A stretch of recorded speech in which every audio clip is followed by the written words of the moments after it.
I've had the best seat in the house. I've been watching on the monitor. I want to thank, first of all, Doctor, thank you for the introduction and for your wonderful work. And I had a nice visit with a pastor in the music room.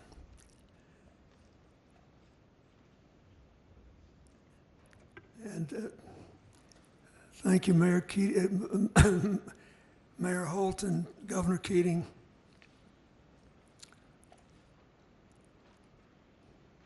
Mayor Norwich, Senator Langford, Governor Stitt, Chaplain Wilson, and Jordan Smith. Thank you for singing one of my favorite hymns. The guy that wrote that hymn was the music director of a Pentecostal church in Louisiana, whose pastor was one of my best friends, and I love singing it. And it was sung at my mother's funeral. So this has been very moving for me, listening to all of you and remembering. 30 years ago, I thought I was going to have a very different day when I woke up. I went jogging with the winners of the Boston Marathon, giving me the illusion, and an illusion it was, that I was somehow pretty fit. And then I got back to the White House and the devastating news. That truck bomb, as you all know better than I, claimed 168 lives. 19 of them were little children in the building's daycare center. I always like to start with that when I talk to people, because a lot of times fanatic will tell you, I'm sorry, this, that, or the other thing had to happen, but you know, there has to be collateral damage sometimes to make a statement. I never have heard anybody say that who had to live with the damage.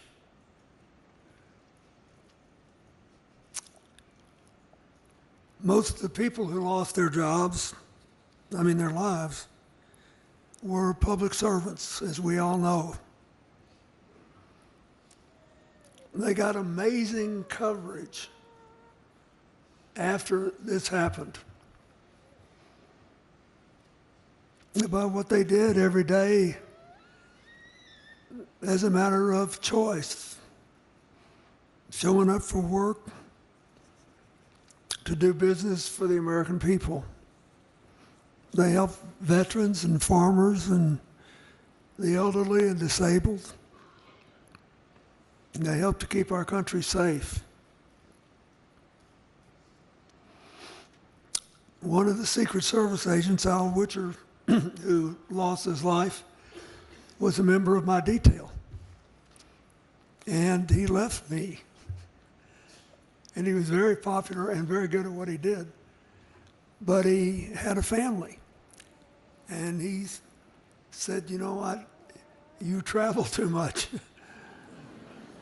I want to be home more. And Oklahoma City would be a good place to raise my kids.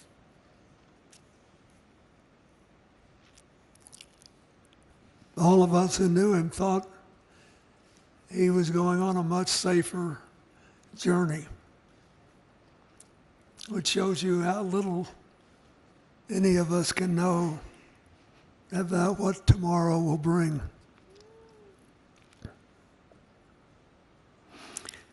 That bombing profoundly shook the country and did more to all of you. But in the end, it brought out the best in America. First responders, doctors, nurses, construction workers from all across America put their own lives on hold and showed up here. My FEMA director, James Lee Witt, would call me daily and just give me, he said, this group showed up, that group showed up. He said, you can't believe it, they're just appearing.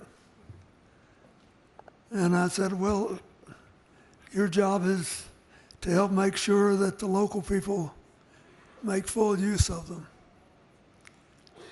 And we talked about how thrilling it was. And I still run into people all across this country traveling around who tell me they went to Oklahoma City and how grateful they are after all this time that they had the chance to do it. There were other things. A lot of donations came in.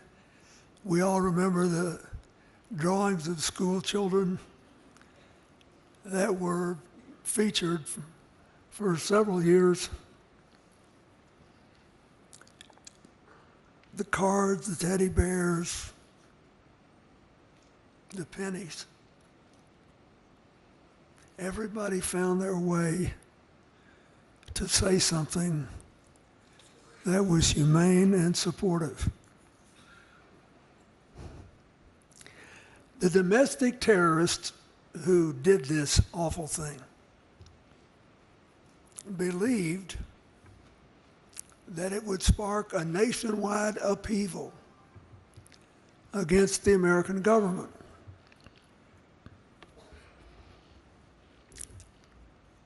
And would eventually destroy our government and our democracy and our way of life. Instead, you gave them, as the mayor said so eloquently, the Oklahoma Standard.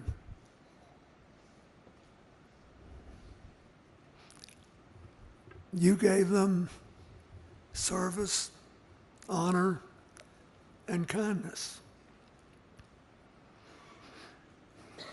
I know over the last 30 years, you are probably managing your losses better, but I know the pain has never gone away. I know you still miss the people you lost. But by continuing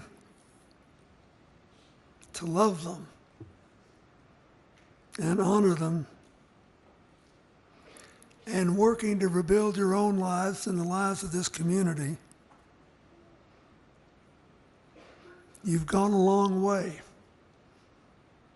to redeem the lives they were not able to live. And just as important, you have given America a very great gift. Every year,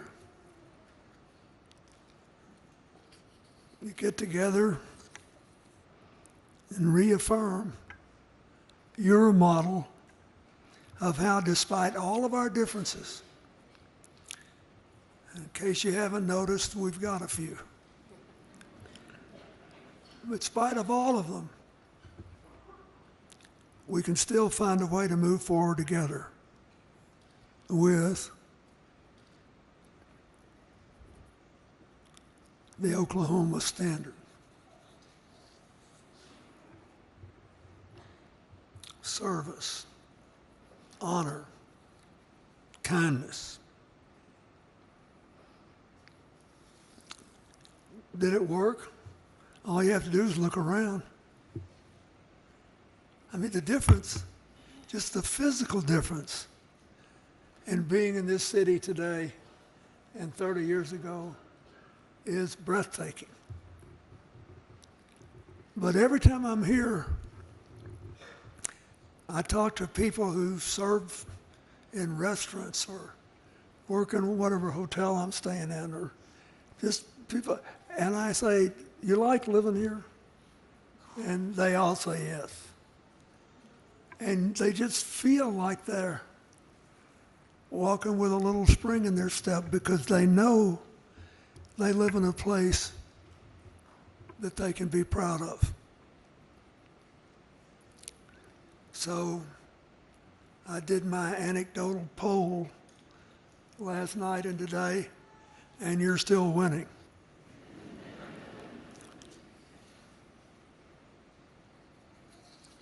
I think this is important.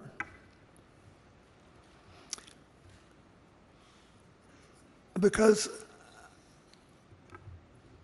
in recent years, the country has grown more polarized.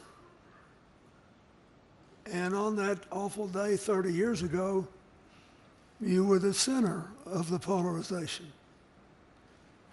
Now look what you've built, and yet we have these differences. And it seems to me, I listen to this a lot because I'm old and I can't run for anything anymore. I always kid, I'm almost as old as President Trump. but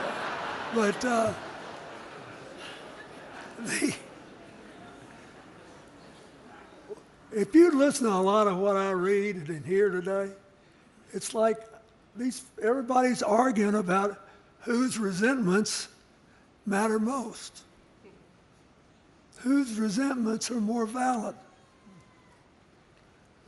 When is it okay to stretch the truth a little bit to increase your advantage? If our lives are going to be dominated by the effort to dominate people we disagree with, we're going to put the 250-year-old march toward a more perfect union at risk. None of us would ever get much done. Believe me, we've all got something to be mad about. Something legitimate to be mad about. You made a different decision. So my advice to America today is that we were there for you when you needed us. America needs you, and America needs the Oklahoma Standard. And if we all lived by it, we'd be a lot better off.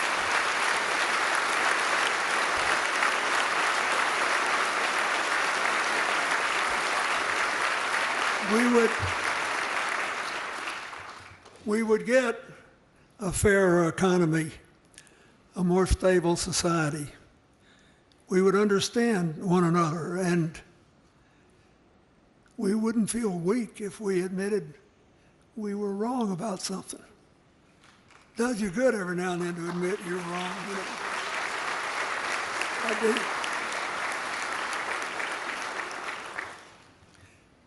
This church would be out of business if nobody ever did anything wrong.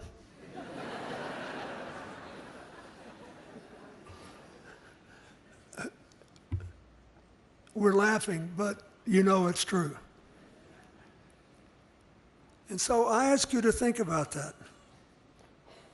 I think all the time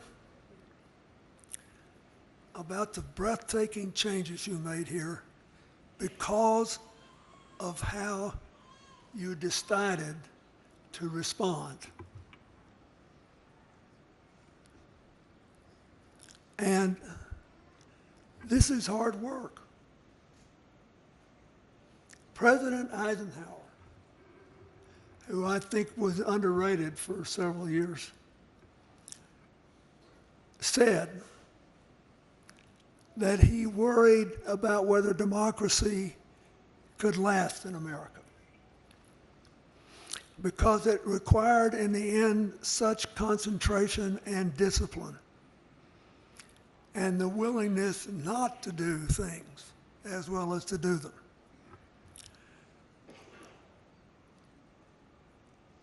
But when we come here, because you lost so much, you were able to feel what you could do to make it better, to make it different, to really build something instead of just keep tearing down. And you have done it, and it's breathtaking. And I came here today in part just to say to the rest of the country, look at this.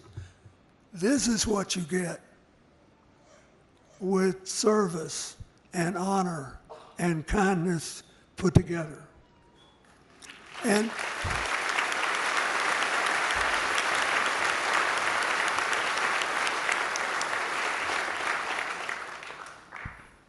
you know, a lot of people use the phrase more perfect union in speeches because it has a nice ring to it. And the founders pledged that they were getting organized to give us a more perfect union. But it's 18th century language. The modern meaning is, hey folks, let's face it, we are not perfect. And we are never going to be perfect. But we can always do better. And so we have to shed all the baggage that keeps us from doing better.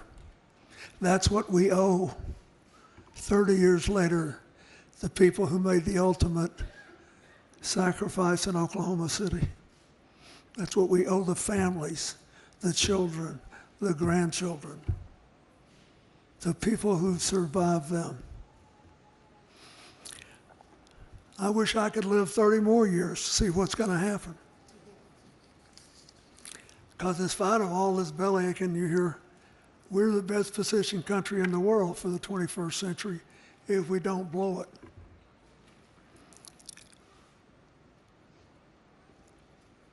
If we don't forget how you got from 30 years ago to today. And it is true that I still remember as if it were 30 minutes ago coming here with Hillary to that memorial service and saying, you have lost too much, but you have not lost everything. You have certainly not lost America, and we will be with you for as many tomorrows as it takes. I do think we kept that commitment. Lord knows we tried. But today, Oklahoma City, America needs you. I wish to goodness every American could just see life unfold here. Hear these stories. Listen, you know, I love sitting backstage and listening to Frank Keating. I wondered if he missed his calling, if he should have been a preacher, but at the time he was a good Catholic boy and there wasn't a big space for him. Yeah.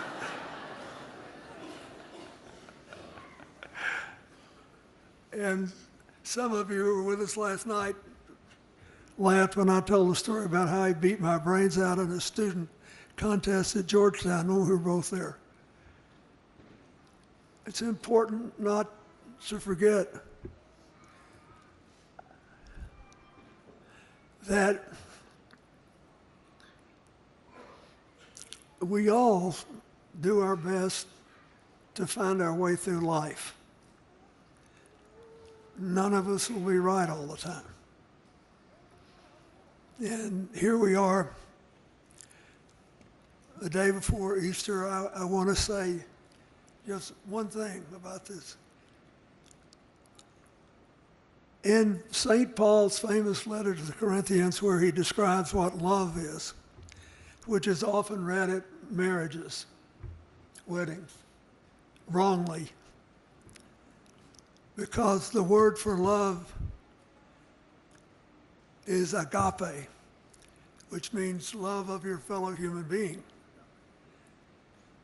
And we all memorize as kids, all of us who are Christians, now by us faith, hope, and love, which was charity in the old editions of the Bible. But the greatest of these is love. How could love be even greater than faith? Because of the nature of human life.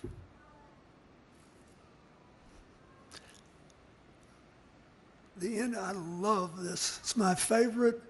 It's the only thing that I think every politician in the world of any religion would benefit from internalizing. Where St. Paul compares life on earth, fleeting though it is, with eternal afterlife with God. And he says, now we see through a glass darkly, but then face to face. Now I know in part, but then I will know even as I am known. And now abideth faith, hope, and love, these three, but the greatest of these is love. Why? Because we cannot have perfect knowledge.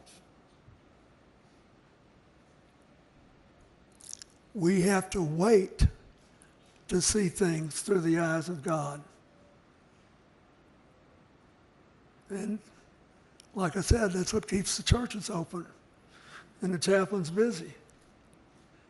And thank God it does. But we have no idea, and I can't make this not a tragedy, we have no idea what all 168 of those people would have done with the rest of their lives. But we do know what they did that was good. We know the love that they generated, which was worthy. And you made a choice to live by what you call now the Oklahoma Standard.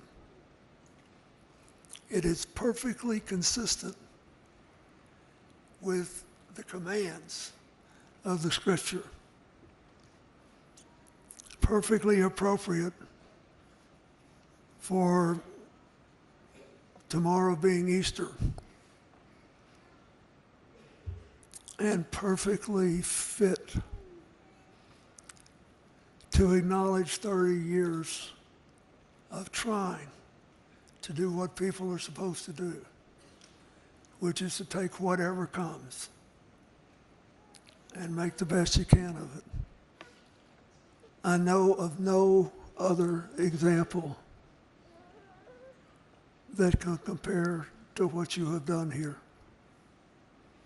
And I, as a citizen, am grateful for it. I'm glad I could be there to help a little bit.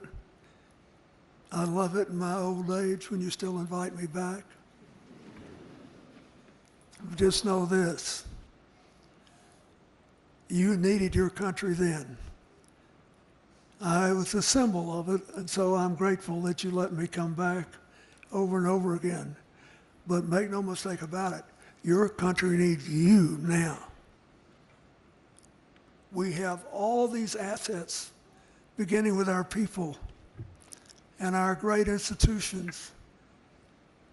Are we really going to put them at risk to prove we're always right and that our resentments are more important than somebody else's?